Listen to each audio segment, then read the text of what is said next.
एक तो 12वीं क्लास में भी उनकी तबाही हो चुकी होती है, नीट के लिए पढ़ाई करते करते 2 साल से वो मशीन की तरह पढ़ रहे होते हैं 11वीं 12वीं क्लास में। अब ग्रेजुएशन करेंगे, फिर पीजी करेंगे, फिर एमफिल करेंगे, पीएचडी करेंगे, कम से कम 12-13 साल का प्रोसेस है, रिगरस प्रोसेस। इतने सारे एग्जाम्स, इतने सारे रिसर्च करने के बाद जाके उसके बाद भी पता लगेगा कि जो इंटरव्यू लेने वाले लोग बैठे हैं उन्होंने पहले फिक्स कर रखा है। तो पता है हट्टे कट्टे आदमी हो, कुछ काम वाम कर लो।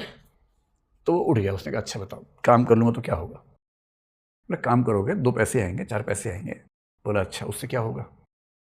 बोला पक्की नौकरी लग जाएगी तो थोड़ा मतलब स्टेबल हो जाओगे। बोले उससे क्या होगा? आप कहने की बोरी बना लोगे तो आखिरी में 5 साल और एक्स्ट्रा जी पाओगे। और वो क्या बोल रहा है, वो आखिरी के 5 साल होंगे, शुरू वाले नहीं बढ़ेंगे, बुढ़ापे वाले बढ़ेंगे, वो कम ही अच्छे होते हैं। फॉर एग्जाम्पल किसी को आईएएस बनना है, किसी को प्रोफेसर बनना है, आप में से कुछ लोग शायद यूनिवर्सिटी के प्रोफेसर बनना चाहते होंगे। अब मजाक छोड़ना है, किसी को बड़ा डॉक्टर बनना है। 17 साल की उम्र में 12वीं क्लास करते हैं बेचारे बच्चे। एक तो 12वीं क्लास में भी उनकी तबाही हो चुकी होती है, नीट के लिए पढ़ाई करते करते 2 साल से वो मशीन की तरह पढ़ रहे होते हैं 11वीं 12वीं क्लास में। हो गया नीट में, सुख हासिल हुआ थोड़ा सा, पर वो सुख तो और दुख पैदा करने वाला है। अब 5 साल एमबीबीएस में उनकी ऐसी तैसी होने वाली है। वो हो गया तो पता लगता है एमबीबीएस को कोई पूछता ही नहीं आजकल। तो एमएससी एमडी करना है, उसके लिए फिर एंट्रेंस की तैयारी करनी है बहुत सीरियस। एंट्रेंस हो गया और सरकारी कॉलेज मिल गया किसी तरह से तो राहत है, नहीं तो प्राइवेट मिला तो और तबाही है। हो गया तो फिर 2-2.5 साल उसमें पढ़ना है बहुत ज़्यादा। फिर बाहर निकले तो पता लगा कि आजकल वैल्यू उनकी जिनकी पीएचडी भी हो जाती है, डॉक्टरेट किया हो, डीएम किया हो। फिर 3-4 साल वो रिसर्च करते हैं, पीएचडी करते हैं। ये सब करते करते उम्र 32 साल हो जाती है। 35 में बुद्ध को ज्ञान मिल गया था। ये यहाँ तक आते आते 32 के हो चुके हैं। कोई भी सुख हासिल करना हो, आईएएस बनना हो, डॉक्टर बनना हो, प्रोफेसर बनना हो। प्रोफेसर बनने का मतलब पीएचडी से कम कौन पूछता है आजकल? आप ग्रेजुएशन करेंगे, फिर पीजी करेंगे, फिर एमफिल करेंगे, पीएचडी करेंगे, कम से कम 12-13 साल का प्रोसेस है, रिगरस प्रोसेस। इतने सारे एग्जाम्स, इतने सारे रिसर्च करने के बाद जाके उसके बाद भी पता लगेगा कि जो इंटरव्यू लेने वाले लोग बैठे हैं उन्होंने पहले फिक्स कर रखा है, तब भी नहीं हो रहा। एक सुख प्राप्त करने के लिए कितने सारे दुखों से गुजरना पड़ता है। उनसे ज़्यादा मौज में कौन है? उसको चाहिए ही नहीं कुछ। एक प्रसिद्ध चुटकुला है कि एक सूट बूट टाई पहने हुए आदमी हाथ में ब्रीफकेस लेके जा रहा था, किसी मल्टीनेशनल में बड़ा मैनेजर था।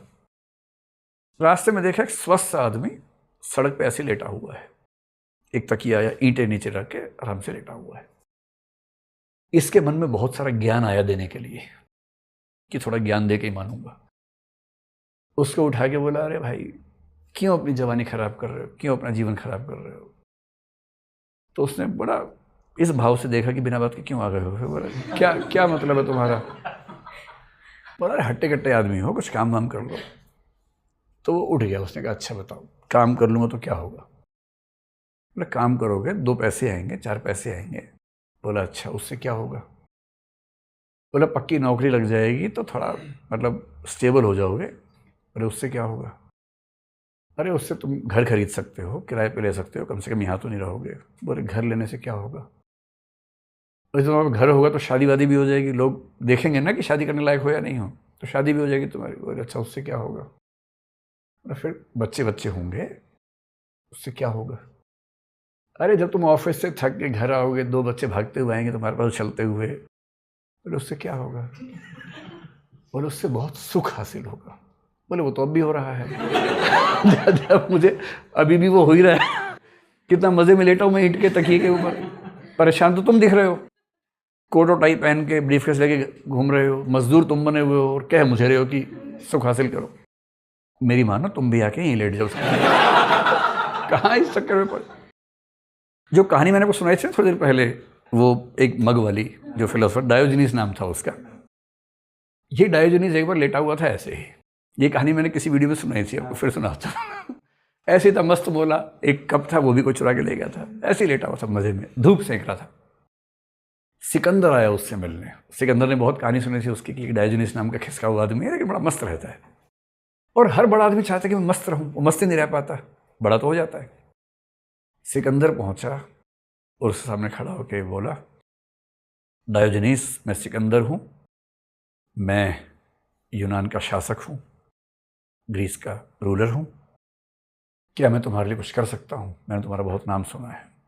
डायोजनीस वही आदमी था ये वाला, हाँ, ईंट पे जो सो रहा था वो, नहीं मग वाला भी, और जो ईंट पे सो रहा था वैसा ही था। उसने आँख खोल के बोला, हाँ आप मेरे लिए कुछ कर सकते हैं, थोड़ा साइड में हो जाइए।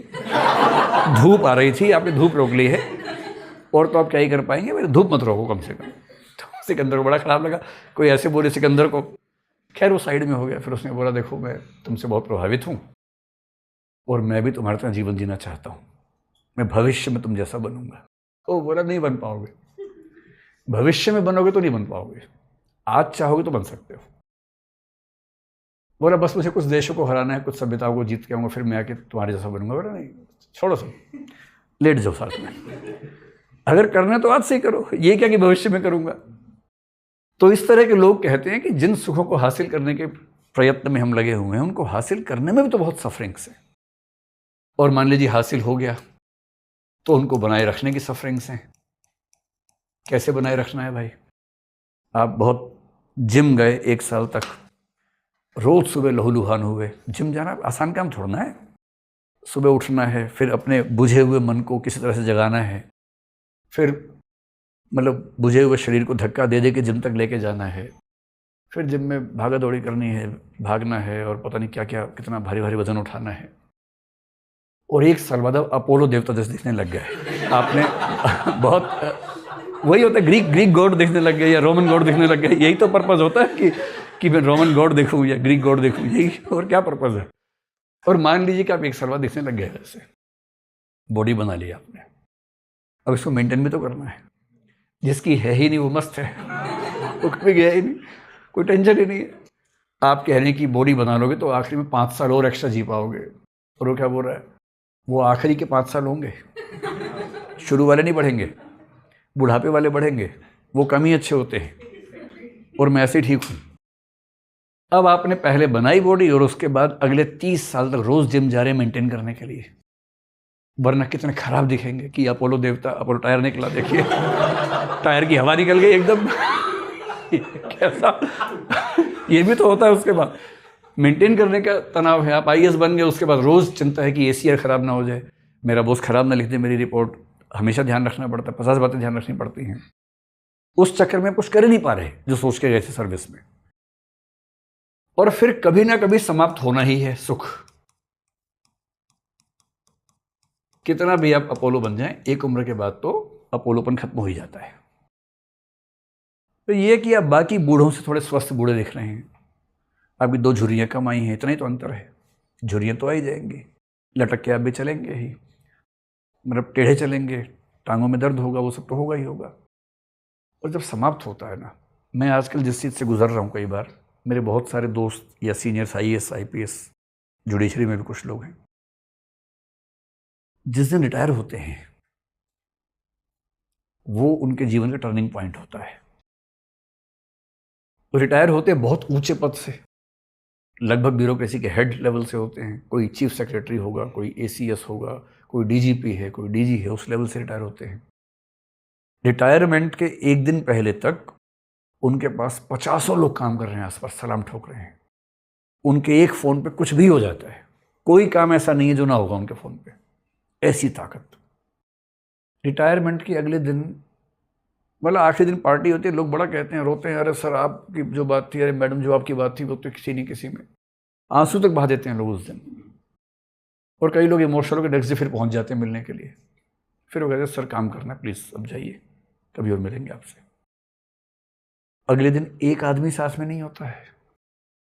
किसी को फ़ोन करते हैं कि भैया काम कर देना, कि सर सॉरी सर बॉस से बात करनी पड़ेगी आपको, मैं नहीं कर सकता। 50 लोग घूम रहे थे, अब एक भी नहीं घूम रहा है।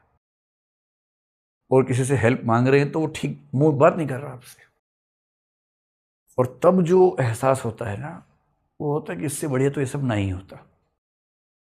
फिर वो जाते टाई उतार के उसी आदमी के पास जो ईंट पे सो रहा है मजे से, वो आज भी मजे में सो रहा है।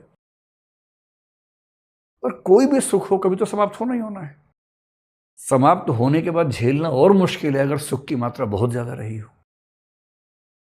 और मान लीजिए इसके बाद भी आप कहें नहीं भाई सब चीजें अपनी जगह ठीक है, पर सुख तो सुख ही होता है, तो बुद्ध ने एक आखिरी बात कही कि जो सुख होता है वो रिलेटिव होता है, कंपैरेटिव होता है। और जैसे कंपैरेटिव होना एक एलिमेंट हम जोड़ते हैं, हर सुख दुख हो जाता है। अब दो लोग आईएएस बने, दोनों बहुत खुश हैं।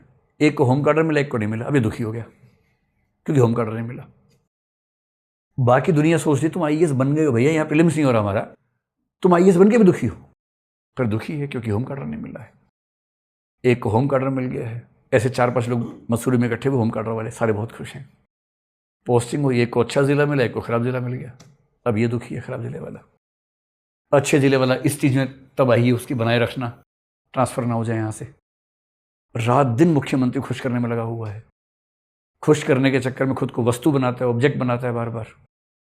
जिसको नहीं मिला है वो रात दिन हासिल करने में लगा हुआ है। आईएएस बन के भी हासिल करने में लगा हुआ है कि जिला अच्छा मिल जाए, पोस्टिंग अच्छी मिल जाए। सब कुछ अच्छा है जिंदगी में, पर किसी और के पास मुझसे ज्यादा क्यों है, या कुछ तो कमी है। एक बहुत प्रसिद्ध गजल के एक शेर की एक पंक्ति है, भरी दुनिया में जी नहीं लगता, जाने किस चीज की कमी है अभी। कुछ तो कमी है। हर चीज हासिल कर ली तब भी लगता है कुछ कमी है। और ये जो कमी का एहसास है ये जनरली इसलिए है कि कंपैरेटिव चीजें इतनी ज्यादा हमारी जिंदगी में हैं कि हम एक समय के बाद दूसरों के सुख से दुखी हो रहे हैं। और इसलिए बुद्ध ने कहा, अगर ध्यान से देखेंगे तो सुख तो दुख की ज्यादा बड़ी वजह है। ये दुख तो 2 कौड़ी के नहीं है इसके सामने, ज्यादा बड़े दुख तो ये वाले हैं।